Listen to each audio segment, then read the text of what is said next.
I was holding my 2-month-old granddaughter Emma for the first time, rocking her gently in my living room while she made those sweet baby sounds that only newborns make, when my daughter-in-law Jessica suddenly stood up from the couch and snatched her out of my arms. "I don't think this is a good idea anymore," she said, her voice cold and sharp. "You're making me uncomfortable, Anne. The way you're holding her, the way you're looking at her, it's not right." Before I could even process what was happening, before I could ask what I'd done wrong, she turned to my son Kevin and said, "Your mother is unstable. I don't feel safe leaving Emma with her. I think she might be dangerous." The words hit me like a physical blow, knocking the air from my lungs. I watched my son's face change as he looked at me, not with the love I'd known for 40 years, not with confusion or concern, but with doubt, cold, creeping doubt. That's when I knew Jessica had been poisoning him against me for weeks, maybe months, and this moment in my living room was just her final move to push me out of their lives completely. My name is Anne, and I'm 72 years old. I live in a small brick house on Magnolia Street in Charleston, South Carolina, the same house where I raised my 2 sons after my husband Thomas died of diabetes complications when I was 45 years old. Thomas was a carpenter. A quiet man with steady hands and a heart so good it sometimes hurt to think about how much I missed him. We had 30 years together before the disease took him from me, slowly and painfully, one piece at a time. I was left with Kevin, who was 17 at the time, and my younger son Marcus, who was 13. The life insurance barely covered the funeral expenses, and suddenly I was a widow with 2 boys to raise and no idea how I was going to manage. I worked as a seamstress, taking in alterations and doing custom work from home so I could be there when the boys got home from school. I'd sit at my sewing machine in the corner of the living room, hemming pants and taking in dresses while they did their homework at the kitchen table. Money was tight, so tight that some months I had to choose between paying the electric bill on time or buying new shoes for the boys. But we managed. We always managed somehow. I made sure my boys had clean clothes, even if I had to stay up past midnight washing and ironing. I made sure they had hot meals, even if that meant I ate less so there'd be enough for growing teenage boys. I made sure they knew they were loved, even when the world felt heavy and dark. Kevin grew up to be an engineer, graduating from Clemson with honors.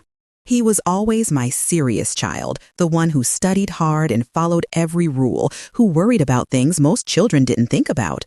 Marcus became a middle school math teacher and moved to Atlanta with his wife Denise and their 3 children, my grandchildren, who I saw maybe 4 times a year because of the distance.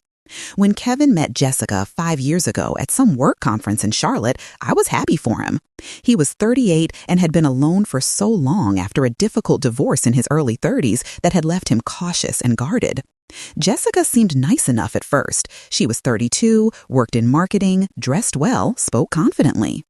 She had a bright smile that she turned on like a light switch, though I noticed it never quite reached her eyes.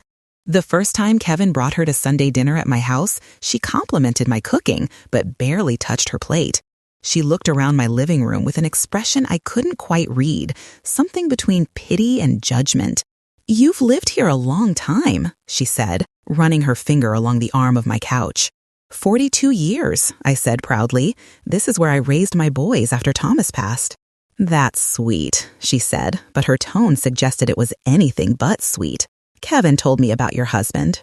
That must have been so hard, being alone all those years. Something about the way she said alone made me feel small, like my life as a widow raising 2 boys by myself was something to be pitied rather than respected. But I pushed the feeling aside. I told myself I was being overly sensitive, reading too much into things. Kevin seemed happy, and that was what mattered. They got engaged after a year of dating. The wedding was planned by Jessica's mother, a woman named Carol who lived in Charlotte and had very specific ideas about everything. I offered to help with costs. I had $3,000 saved from my sewing work, money I'd been setting aside for emergencies, but I gave it gladly because I wanted my son to have a beautiful wedding. Jessica accepted the money with a tight smile. "That's very generous, Anne," she said. "We'll put it toward the flowers." The wedding was at a fancy hotel in Charleston, It was beautiful. White roses everywhere, a string quartet, a sit-down dinner for 150 people. I wore my best dress, navy blue with pearl buttons, the one I'd bought for Marcus's wedding 3 years earlier. I sat in the third row during the ceremony, behind Jessica's extended family. I watched my son promise his life to this woman, and I felt a strange mixture of happiness and unease that I couldn't quite name. At the reception, I barely saw Kevin. He was swept up in Jessica's world, her friends, her family, her college roommates who'd flown in from all over. When I finally got a moment to hug him and tell him how proud I was, Jessica appeared at his elbow. "Kevin, my Aunt Carol wants to get a photo with you," she said, not even acknowledging my presence. And just like that, he was gone. I sat at my assigned table, table 14, in the back near the kitchen, with some of Jessica's distant cousins who I'd never met. I ate my chicken marsala and watched my son dance with his new wife, and I tried to ignore the hollow feeling in my chest. I remember Kevin as a little boy, maybe 8 years old, coming home from school one afternoon with tears streaming down his face. Some kids had made fun of his shoes, old sneakers that I'd patched with duct tape because I couldn't afford new ones yet. I held him while he cried on our front porch, his small body shaking with embarrassment and hurt. "Mama," he sobbed, "they said I look poor. They said my shoes are ugly." I lifted his chin so he had to look at me. "Baby, those shoes carried you to school and back every day. They did their job. People who judge you by your shoes don't know anything about your heart, and they don't deserve to." He wiped his eyes with the back of his hand, "But it still hurts." "I know it does, and I'm sorry I can't buy you new shoes right now, but I promise you, Kevin, when things get better, and they will get better, the first thing we're going to do is go to the store and you can pick out any shoes you want." He smiled a little through his tears. "Really? Really? But more important than new shoes, I need you to remember something. Your worth isn't in what you wear or what we have. Your worth is in who you are. You're kind and smart and good, and that's worth more than all the fancy shoes in the world." He threw his arms around my neck. "When I grow up and have money, Mama, I'm gonna buy you the prettiest shoes in the whole store, and a new sewing machine, and a car that doesn't break down." I laughed and kissed his forehead. "I don't need pretty things, baby. I just need you to be kind and good. That's all I ever want from you." That memory felt like it belonged to a different lifetime now, watching my grown son look at me with suspicion in his eyes because his wife had convinced him I was unstable. After the wedding, I thought things would settle into a comfortable rhythm. I called Kevin every Sunday like I always had. Sometimes he answered, sometimes he didn't. When he did answer, the conversations were different, shorter, more distant. "How are you doing, baby?" I'd ask. "Fine, Mama, busy with work." "How's Jessica?" "She's good." "What are y'all doing this weekend?" "Not much, just around the house." The warmth that used to be in our conversations had been replaced with this polite distance that broke my heart a little more each time. Then Jessica got pregnant, and I was overjoyed. I'd been grandmother to Marcus's 3 children for years, but they lived 5 hours away in Atlanta. I saw them maybe 4 times a year: Thanksgiving, Christmas, summer vacation, and maybe one random weekend. The thought of having a grandbaby right here in Charleston, someone I could see regularly and help raise, filled my heart with a joy I hadn't felt in years. I started preparing immediately. I bought yarn and knitted a soft yellow blanket. I found a gentle secondhand rocking chair at an estate sale and refinished it myself, sanding down the rough spots and painting it a soft cream color. I set up a corner in my spare bedroom with everything a baby might need: the rocking chair, a small changing table I'd found at Goodwill, a basket of toys and books. I imagined Sunday afternoons with my grandbaby in my arms, singing the old lullabies I'd sung to Kevin and Marcus. I imagined teaching her to garden when she got older, the way my own grandmother had taught me. But from the moment Emma was born, Jessica started building walls. At first, they were subtle. I called the hospital to ask about visiting hours, and Jessica told the nurse to tell me she was sleeping and couldn't have visitors. I tried again the next day. The nurse said Jessica had requested no visitors except immediate family. But I am immediate family, I said, confused. I'm the baby's grandmother. I'm sorry, ma'am. Those are the mother's wishes. I called Kevin. Baby, can I come see you and the baby? I have some gifts I'd love to bring. Not right now, Mama. Jessica's really tired, and the doctors want her to rest. I understand. Maybe tomorrow? We'll see. I'll call you. He didn't call.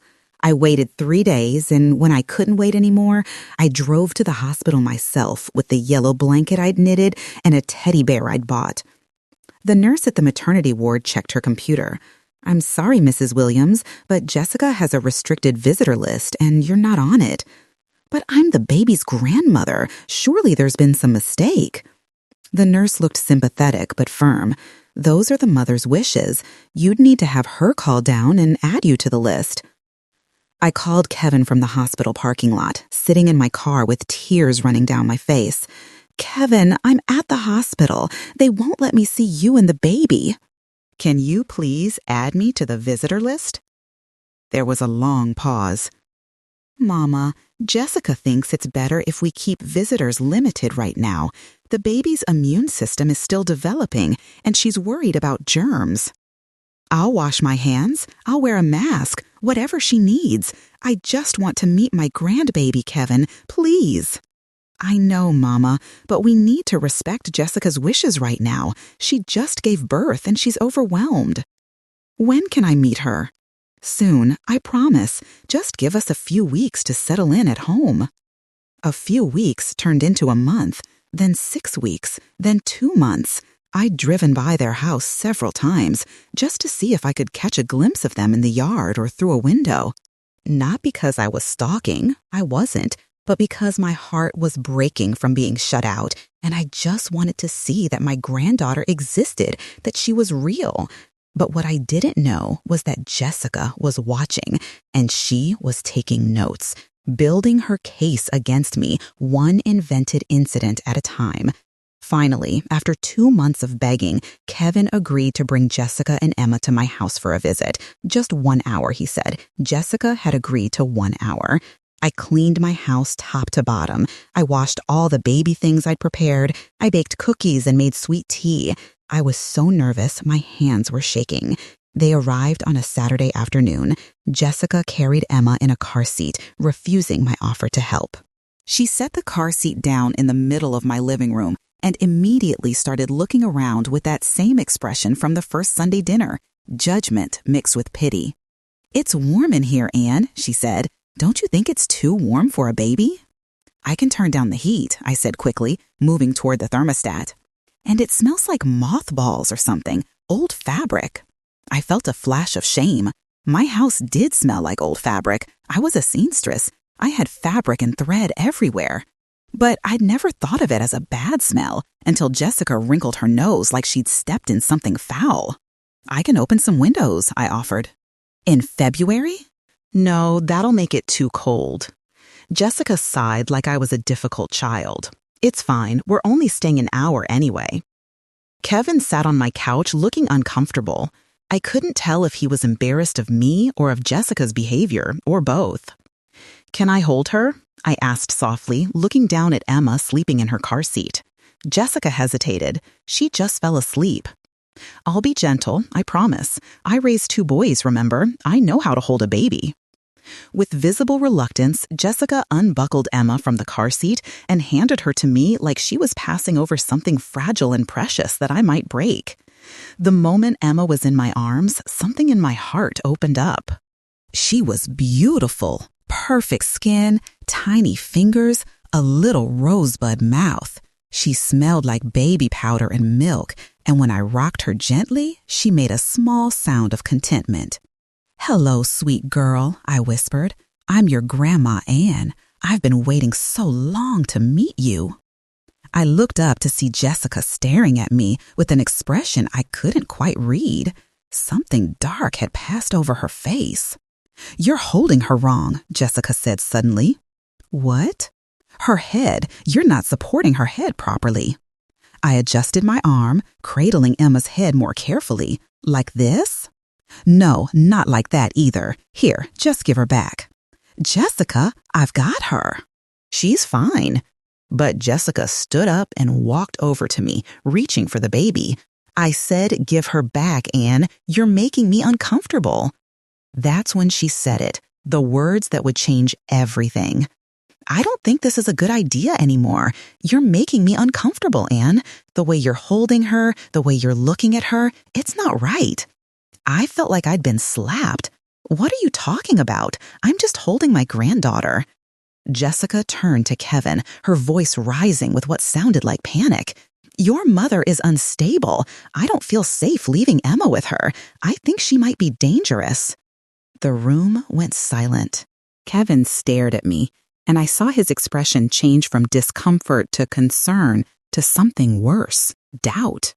Jessica, what are you talking about? I asked, my voice shaking. I'm not dangerous. I'm not unstable. I'm just trying to hold my grandbaby. This is exactly what I've been worried about, Jessica said, taking Emma from my arms. Kevin, we need to go, now. Wait, I said, standing up. Please, can somebody explain to me what's happening? What did I do wrong? Kevin stood up too, running his hand through his hair. Mama, maybe it's better if we go. Jessica's right. Emma's still so young, and we need to be careful. Careful about what? I washed my hands. I held her gently. I don't understand what I did wrong. It's not about what you did right now, Jessica said, her voice taking on that false concerned tone I was starting to recognize. It's about the pattern of behavior Kevin and I have been observing. What pattern? What behavior? Jessica looked at Kevin. Should I tell her, or do you want to? Kevin looked miserable. Maybe we should all just calm down and talk about this later. No, I said firmly. Tell me now. What pattern of behavior? Jessica sighed, like I was forcing her to do something difficult. And you've been calling me constantly, 17 times in one day last week. That's harassment. My mouth fell open. 17 times. Jessica, I called you 3 times because you weren't answering, and I wanted to know if I could bring you dinner. Then I called Kevin to make sure you were both okay. See, Jessica said to Kevin, she doesn't even recognize that her behavior is inappropriate. She's in denial about how obsessive she's been. I am not obsessive. I'm a grandmother who wants to see her grandbaby. You've been driving by our house, Jessica continued, multiple times. Our neighbor saw you sitting in your car across the street, just watching our house. That's stalking, Anne. I drove by a few times to see if maybe you were outside and I could wave hello. I never stalked anyone. This is what I mean, Jessica said, her voice getting louder. She's getting agitated. She's getting defensive. This is the kind of instability I'm worried about around our daughter. Kevin put his hand on my shoulder and I flinched. Mama, please, let's all just take a breath. Don't tell me to take a breath, I said, and I could hear my voice breaking. Your wife is standing in my living room accusing me of stalking and harassment, and you're not defending me. You're not saying any of this is crazy. You're just standing there looking at me like you believe her. I don't know what to believe, Kevin said quietly. Jessica has been telling me these things for weeks, and now seeing you get so upset. Of course I'm upset. I'm being accused of things I didn't do. We should go, Jessica said, gathering up the diaper bag. Kevin, get the car seat.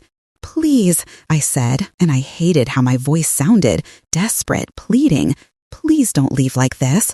Let me explain. There's nothing to explain, Jessica said. We'll be in touch when we're ready to discuss boundaries and appropriate behavior. They left. Kevin carried the car seat out to the car while Jessica walked ahead with Emma, and I stood in my doorway watching them drive away. I closed the door and sank down onto my couch, and I cried harder than I'd cried since Thomas died.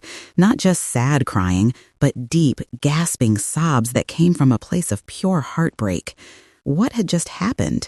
How had a simple visit to meet my granddaughter turned into accusations of stalking and instability? But what Jessica didn't know yet was that I kept meticulous records. I had a day planner where I wrote down every phone call I made, every errand I ran, every appointment I had. It was a habit from my years of running my seamstress business, tracking orders and deadlines. and those records would prove that everything Jessica had just said was a lie. Over the next few days, I tried calling Kevin. He didn't answer. I left voicemails asking him to please call me back so we could talk. Nothing. I sent text messages. "Baby, please, I don't understand what's happening. Can we talk?" The only response I got was a text from Jessica, and "Kevin and I think it's best if you give us some space right now. We'll reach out when we're ready." Space. They wanted space. From me. From the grandmother who'd been waiting 2 months just to hold her grandbaby for 5 minutes.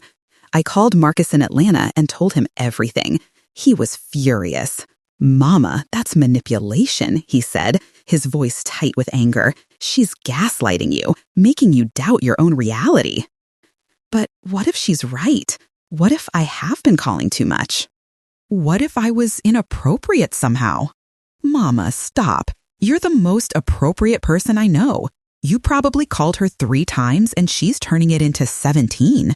You probably drove by their house once or twice and she's calling it stalking. She's lying to control the narrative." But why would she do that? I don't know. Control? Insecurity? Maybe she doesn't want to share Emma with anyone, including you. But you can't let her rewrite reality. You need to document everything. What do you mean? Write down every interaction you've had with her. Get your phone records to prove how many times you actually called. Track your car's GPS if you can. Build evidence that proves she's lying. That seems so extreme. She called you unstable and dangerous in front of Kevin, Mama. She's trying to cut you out of your granddaughter's life. You need to protect yourself. After I hung up with Marcus, I sat at my kitchen table and thought about what he'd said. The idea of building a case against my own daughter-in-law felt wrong, felt like I was treating my family like adversaries. But then I remembered the look on Kevin's face when Jessica called me unstable, the doubt in his eyes, the way he'd sided with her instead of defending me. I had to protect myself, because if I didn't, Jessica would succeed in erasing me from Emma's life entirely. I started that night. I pulled out my day planner and went through the past 3 months, writing down every single time I'd called or texted Jessica or Kevin, every time I'd driven anywhere near their neighborhood, every interaction we'd had. The truth was clear in black and white. I'd called Jessica maybe twice a week on average, hardly harassment. I'd driven by their house exactly 4 times in 2 months, and 3 of those times were because their house was on the way to the grocery store. I called my cell phone provider and requested detailed call logs for the past 6 months. They arrived in the mail a week later, 20 pages of every call I'd made or received, with dates, times, and durations. I went through them with a highlighter, marking every call to Jessica's number. In the week Jessica claimed I'd called her 17 times, the records showed 3 calls, total duration 11 minutes. I got records from my car's GPS system. It was an older model, but it tracked basic location history. I printed out maps showing everywhere I'd driven in the past 3 months. I contacted my neighbors, Miss Geneva and Mr. Washington, who'd lived on Dunn Street for 30 years. "Miss Geneva," I said one afternoon when I brought her some fresh-baked rolls, "I need to ask you something. Have you noticed anything strange about my behavior lately? Anything that would seem unstable or concerning?" She looked at me with confusion. "What on earth are you talking about, Anne? You're one of the most stable people I know. Why would you ask me that?" I told her what Jessica had said. Miss Geneva's face hardened with anger. "That girl is lying on you," she said firmly. "I've known you since you moved to this street, and I've never seen you act anything but kind and sensible. You want me to write that down for you?" "Would you?" "I'll do better than that. I'll write a letter saying exactly what kind of person you are. And if anybody questions it, they can come talk to me directly." Mr. Washington did the same. So did 3 other neighbors. So did Reverend Morris from my church, who'd known me for 25 years. I went to see Dr. Williams, my primary care physician. I'd been seeing him for 15 years, since he took over the practice from old Dr. Henderson. "Dr. Williams," I said at my appointment, "I need to ask you for something unusual. My daughter-in-law has been telling my son that I'm mentally unstable. I need documentation that I'm not." He looked concerned. "Anne, what's going on?" I explained the situation. His face grew serious as he listened. "I've known you a long time," he said when I finished. "You're one of the most competent, clear-minded patients I have. But if you want official documentation, I can refer you to a psychiatrist for a full evaluation." I think I need that. He referred me to Dr. Patricia Chen, a psychiatrist who specialized in geriatric mental health. I made an appointment for the following week. Dr. Chen's evaluation took 3 hours. She did cognitive tests, memory exercises, psychological assessments. She asked me questions about my mood, my daily functioning, my relationships, my history. At the end, she looked at me seriously. "Mrs. Williams, I'm going to write a detailed report, but I can tell you right now, you show no signs of mental instability, no cognitive impairment, no psychological conditions that would make you a danger to yourself or others. Your mood is appropriate, your thinking is clear, your judgment is sound. Can you put that in writing?" "Absolutely. And if your daughter-in-law or son wants to discuss this with me directly, I'd be happy to speak with them, with your permission, of course." I felt a weight lift off my shoulders. At least I had proof now, professional proof that I wasn't crazy, wasn't dangerous, wasn't any of the things Jessica was claiming. But gathering evidence was only the first step. I still had to figure out what to do with it. Meanwhile, Jessica's campaign against me was escalating. I found out through Marcus's wife Denise, who'd heard it from a mutual friend in Charleston, that Jessica had been telling people I'd threatened to take Emma away from them. "She's saying you told her that you deserve to raise Emma because you're a better mother than she is," Denise told me on the phone. "She's making you sound completely unhinged, Anne." I felt sick. I never said anything remotely like that. I never even thought it. "I know you didn't, but she's telling everyone who'll listen, your book club, your church friends, people in the neighborhood. She's destroying your reputation." I started noticing the changes. Women at church who used to hug me and chat after service would give me polite smiles and move away quickly. A woman from my quilting group called to say maybe I should take some time off from meetings until I worked through my family issues. I was being isolated, cut off from my support systems, made to feel like I was the problem, like I was the one who'd done something wrong. One evening, I was in the produce section at the Piggly Wiggly when I ran into Jessica's mother, Carol. She looked at me with such disdain that I actually took a step back. "I hope you're happy," she said coldly, harassing my daughter while she's trying to take care of a newborn, stalking their house like some kind of obsessed person. "I always knew there was something off about you."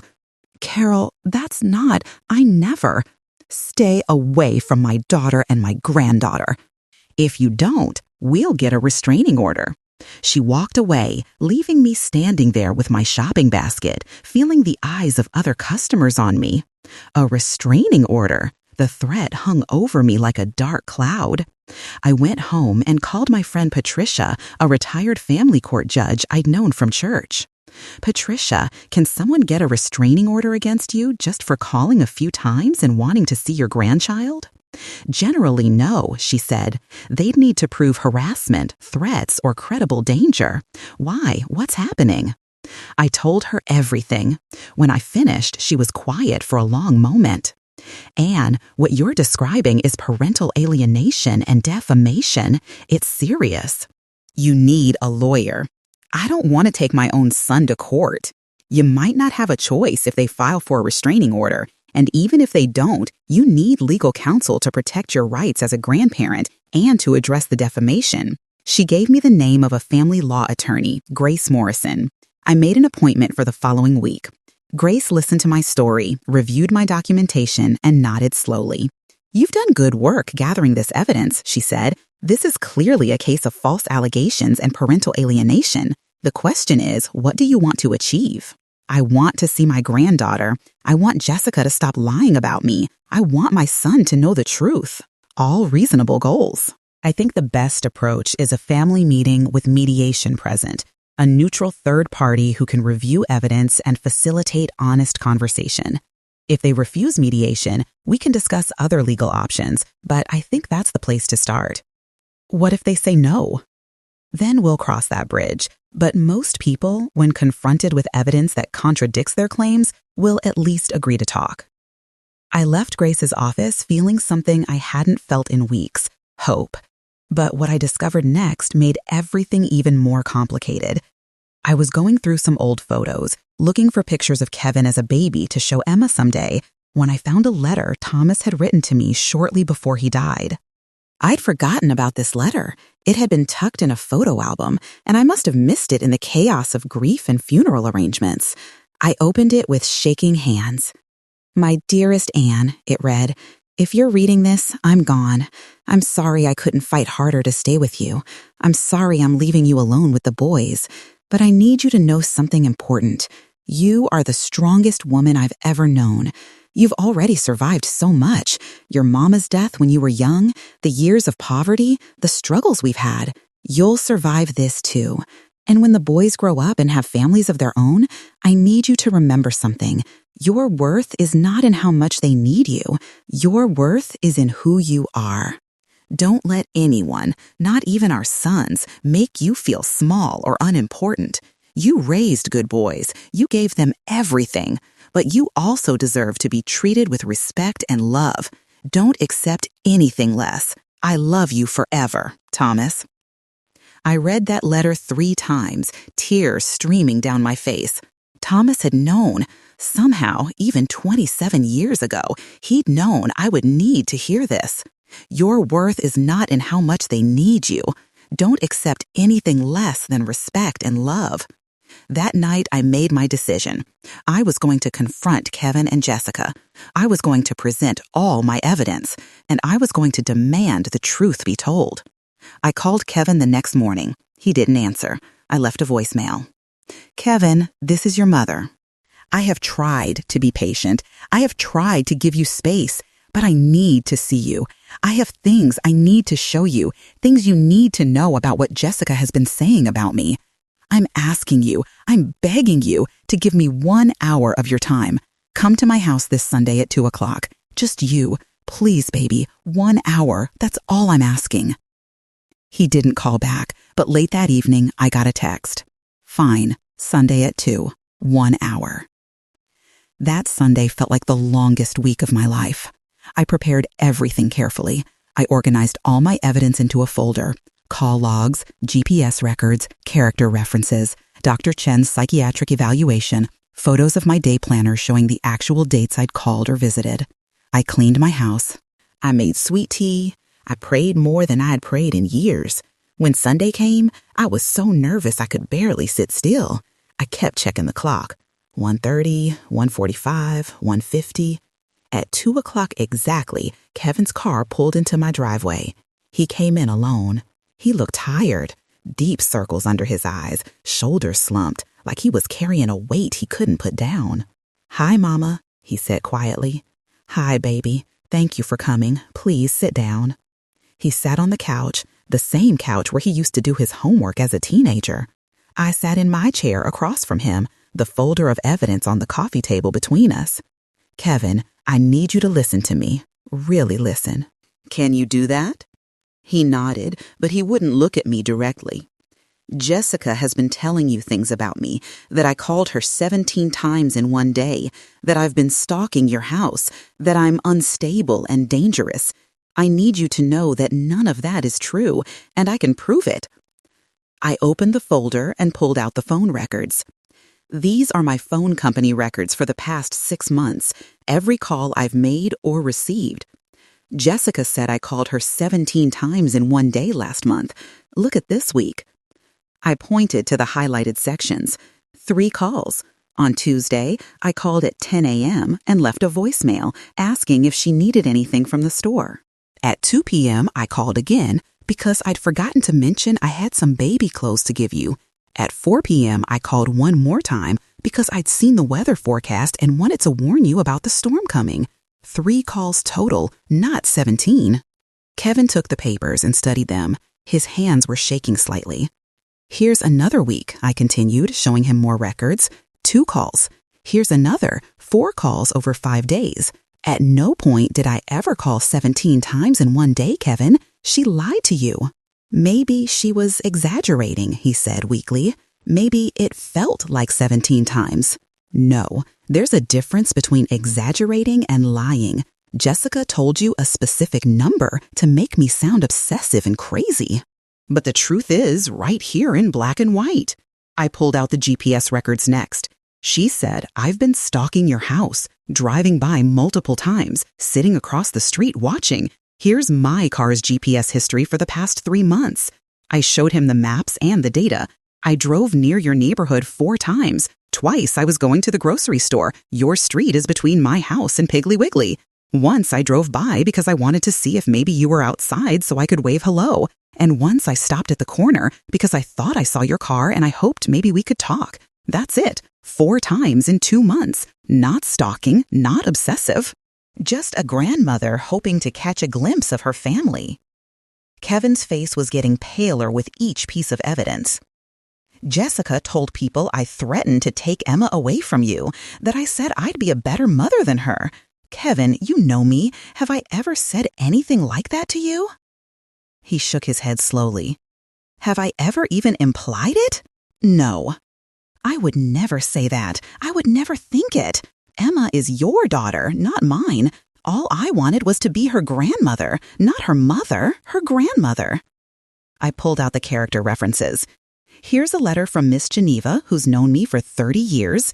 Here's one from Mr. Washington, from Reverend Morris, from Dr. Williams, from 3 of my sewing clients. All of them saying the same thing. I'm stable, kind, trustworthy, appropriate in my behavior. Kevin read through them, and I saw tears forming in his eyes. And this, I said, pulling out Dr. Chen's evaluation, is from a psychiatrist who did a full mental health assessment, 3 hours of testing.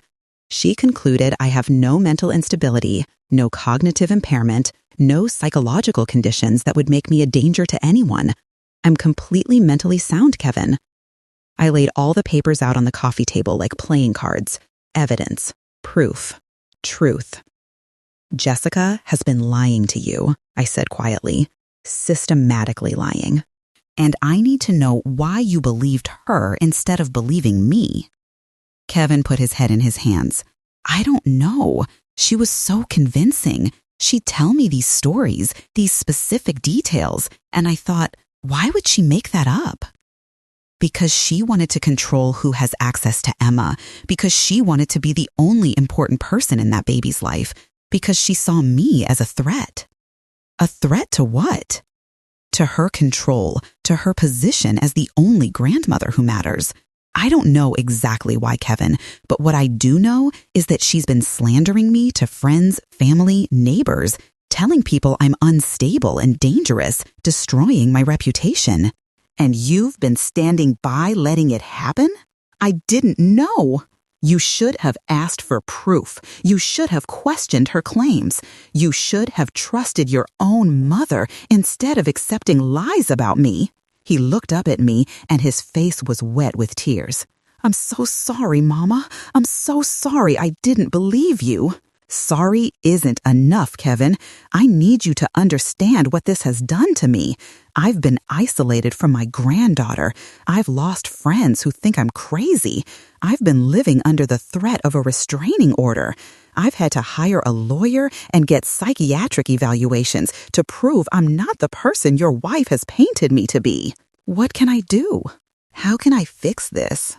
First, you need to confront Jessica with all of this evidence. You need to make her admit she's been lying. And then she needs to tell everyone she lied to, the truth, all of it, every person she told, every lie she spread. She's going to be so angry. I don't care if she's angry, Kevin. She's been destroying me. She doesn't get to be angry about being held accountable. He nodded slowly. You're right. I'll talk to her tonight. No, I said firmly. I want to be there. I want to hear her admit it to my face. I deserve that. Okay. I'll call her right now and tell her to come here. Kevin pulled out his phone and called Jessica. I could hear her voice on the other end, high and resistant. I'm at my mother's house, Kevin said. You need to come here right now. We need to talk about what you've been saying about her. Jessica's voice got louder. I couldn't make out the words, but the tone was defensive, angry. Jessica, either you come here now or I'm coming home and we're having this conversation in front of Emma. Your choice. There was a pause. Then Kevin said, "Good, come now." He hung up. We sat in silence while we waited. Kevin wouldn't look at me. I could see the shame on his face, the guilt, but I couldn't comfort him yet. I was too raw, too hurt. 20 minutes later, Jessica's car pulled up. I heard her slam the car door. She came in without knocking, and the anger on her face was so intense, it made me take a step back. "What the hell is this?" she demanded. "Kevin, what are you doing?" "Sit down, Jessica," Kevin said. His voice was different than I'd ever heard it. Hard, firm, almost cold. "I'm not sitting down. You drag me over here." "Sit down." Something in his tone made her sit. She perched on the edge of the couch, arms crossed, glaring at me like I was her enemy. Kevin spread all the evidence out on the coffee table in front of her. "You told me Anne called you 17 times in one day. Here are the phone records." 3 calls. Jessica's eyes flicked to the papers and then away. "I must have been thinking of a different day." "No, you specifically said it was the day you had Emma's 2-month checkup. These records show 3 calls on that day." "Maybe I counted texts." "The records show texts too. 2 texts, not 17. Jessica's jaw tightened. "You told me she was stalking the house," Kevin continued, "driving by constantly, sitting across the street watching. The GPS records show she drove near the neighborhood 4 times in 2 months. 4 times. She's probably lying about the GPS. These are official records from her car's system. You can't fake those." Kevin's voice was getting louder with each revelation. I'd never heard him speak to her like this before. "You told our friends and neighbors that she threatened to take Emma from us, that she said she'd be a better mother. Did she ever say that to you?" Jessica didn't answer. "Did she?" "Not in those exact words, but the implication." "There was no implication," I said, speaking for the first time since Jessica arrived. "I never said anything that could even be twisted into that meaning. You made it up." Jessica turned her anger on me. "You don't understand what it's like having a mother-in-law who won't back off, who wants to be involved in everything, who acts like the baby is hers." "I never acted like Emma was mine," I said calmly. "I wanted to be her grandmother, that's all. To hold her occasionally, to see her, to be part of her life. That's what grandmothers do." "You were suffocating me, calling all the time, asking to visit, offering to help like I couldn't take care of my own baby." "I called maybe twice a week," I said, "and I offered to help because that's what family does, not because I thought you were incompetent, because I wanted to support you. You made me feel like I wasn't good enough." And there it was, the truth underneath all the lies. Kevin spoke quietly. "So instead of telling Anne how you felt, instead of setting boundaries like an adult, you decided to destroy her reputation? To lie about her to me, to our friends, to everyone who would listen." Jessica's eyes filled with tears, but they looked like angry tears, not remorseful ones. "I was protecting my daughter." "From what?" Kevin demanded. "From a grandmother who loves her? From a woman who's shown nothing but kindness? From being replaced, from coming second to Anne in Emma's life?" "That was never going to happen," I said softly. "Jessica, you're Emma's mother. Nothing was ever going to change that. I didn't want to replace you. I didn't even want to compete with you. I just wanted space to be a grandmother." "I didn't know how to do that," Jessica said, her voice breaking. "My own mother was never there for me. She was cold and distant and critical. When Emma was born, I was terrified I'd be like her. And then you were there, Anne, wanting to be involved, and all I could think was that Emma would love you more than me because you're warm and kind in ways my mother never was." The room went quiet. I saw the pain on Jessica's face, the fear, and for a moment I felt something almost like sympathy. "So you pushed me away," I said, "and when I didn't go quietly, you made me the villain." Jessica nodded slowly, tears running down her face now. Do you understand what you've done to me? I asked. The isolation, the shame, the nights I've cried myself to sleep wondering what I did wrong. I know, I'm sorry. Sorry isn't enough. You need to tell everyone you lied to the truth. Every single person, our friends, our neighbors, anyone you spoke to about me. I can't do that. That would be humiliating. Kevin stood up abruptly. You humiliated my mother. You made people think she was dangerous and unstable. If you don't fix this, Jessica, I don't know if I can stay in this marriage. Jessica's head snapped up. You would leave me over this? You lied to me for months, Kevin said, his voice shaking. You manipulated me into doubting my own mother. You kept my daughter from her grandmother for no good reason. Yes, Jessica, I would leave you over this. I watched this unfold with a mixture of sadness and something that felt almost like relief. I didn't want Kevin's marriage to end. But I also couldn't let Jessica's lies stand unchallenged anymore. I'll tell people the truth, Jessica finally said, her voice small. I'll admit I was wrong. You'll do more than that, I said. You'll agree to family counseling, all three of us. We need a professional to help us figure out how to move forward in a healthy way, how to set real boundaries that work for everyone. And you'll apologize to Mama, Kevin added. A real apology. Not just I'm sorry, but an acknowledgement of exactly what you did wrong and the harm it caused. Jessica looked at me, and for the first time since I'd met her 5 years ago, the mask dropped. She looked young and scared and broken. I'm sorry, Anne, she said. I'm sorry for lying about you. I'm sorry for turning Kevin against you. I'm sorry for telling people you were unstable and dangerous. I'm sorry for keeping Emma from you. I was scared and insecure, and instead of dealing with my own issues, I made you the problem. That was wrong. What I did was cruel and unfair, and I'm sorry. I sat with those words for a moment. They didn't erase the pain. They didn't undo the damage. But they were a start. I accept your apology, I said, but forgiveness is going to take time. Trust is going to take even longer. For now, I need actions, not just words. Over the next several weeks, Jessica did start taking action.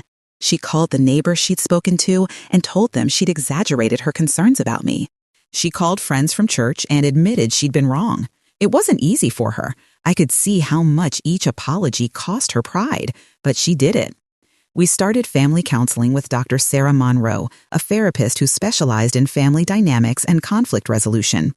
The first few sessions were tense and painful. Jessica talked about her childhood with a mother who'd been emotionally absent and critical. She talked about her fears of not being enough for Emma, of being judged and found wanting. I listened, and I tried to understand. Hurt people, and Jessica had been carrying wounds I hadn't known about. But Dr. Monroe also helped Jessica understand that her pain didn't excuse her behavior. That she could have talked to me about her feelings instead of creating lies to push me away. We worked on boundaries together, real boundaries, not walls. Guidelines about visiting, about offering help, about respecting each other's roles. I acknowledged that maybe sometimes my eagerness to help could feel overwhelming. Jessica acknowledged that she'd taken normal grandparent interest and twisted it into something sinister in her own mind. Kevin acknowledged that he should have questioned Jessica's claims, that he should have asked for proof, that he should have trusted his mother's character. It was slow work, painful work. There were sessions where we all cried, sessions where anger flared up, sessions where it felt like we'd never find our way to a healthy relationship. But gradually, things started to shift. Jessica agreed to regular visits with Emma. At first, she insisted on being present for every visit, watching me carefully. I understood. Trust had to be rebuilt. I got to hold Emma again, feed her, rock her, sing her the old lullabies I'd sung to Kevin and Marcus. Emma was 4 months old by then, starting to smile and coo and recognize faces. When I held her, she'd look at me with those big, curious eyes, and my heart would overflow. The relationship with Jessica would never be easy. There was too much history now, too much hurt. But we were trying. That had to count for something. Kevin and I grew closer again, too. He apologized dozens of times in those first few months, and each time I told him I forgave him, though the hurt took longer to heal. We started having Sunday dinners again, just like we used to before Jessica came into his life. Sometimes Jessica came, sometimes she didn't. When she did come, she was polite, sometimes even warm. Marcus drove down from Atlanta with his family for Thanksgiving that year. Emma was 7 months old, sitting up and reaching for everything. We had a full house, me, Kevin, and Jessica with Emma, Marcus and Denise with their 3 kids. The noise and chaos and laughter filled my house in a way it hadn't been filled in years. I held Emma on my lap while we said grace, and when I looked around the table at my family, I felt grateful, not just for them, but for the strength I'd found to fight for this moment. I'd learned something important through all of this. Staying silent in the face of lies doesn't keep the peace, it just empowers the person doing the lying. Speaking the truth, standing up for yourself, gathering evidence and demanding to be heard isn't being difficult or causing drama. It's survival, it's self-respect. I'd also learned that you can love someone and still hold them accountable. I loved Kevin, but I couldn't let his choice to believe Jessica's lies go unchallenged. I loved Emma, but I couldn't accept being erased from her life without a fight. And I'd learned that love without boundaries isn't love, it's self-destruction. Now, if you're listening to this story and you've been slandered by someone in your family, if you've been painted as the problem when you know in your heart you're not, I need you to hear something important. You have the right to defend yourself. You have the right to demand that the truth be told. You have the right to gather evidence and present it to the people who matter. Don't stay silent hoping things will get better on their own. They won't. Manipulators keep manipulating until someone forces them to stop. Document everything. Save every message, every call log, every piece of evidence that proves your truth. Get character references from people who know you well. Get professional evaluations if you need them. Build your case carefully and thoroughly. Then present it calmly and firmly to the people who need to hear it. You don't have to be cruel or vindictive. You just have to be honest and unshakable in standing up for yourself. If people choose to believe lies about you, even when you show them evidence, that tells you something about them, not about you. But fight for the relationships that matter. Fight for your dignity. Fight for your place in your family. Fight for the truth to be known. You are not too old to stand up for yourself. You are not being difficult by refusing to accept slander. You are not wrong for wanting to be treated with respect. Your love is valuable. Your presence in your grandchildren's lives matters. Your truth deserves to be heard. Don't let anyone erase you from your family. Don't let anyone paint you as dangerous or unstable just so they can control the story. Stand in who you are. Gather your evidence. Speak your truth calmly and clearly. And don't apologize for refusing to be silenced. You deserve better than lies and manipulation. You deserve respect, love, and a place at your family's table. And it's never too late to fight for what you deserve.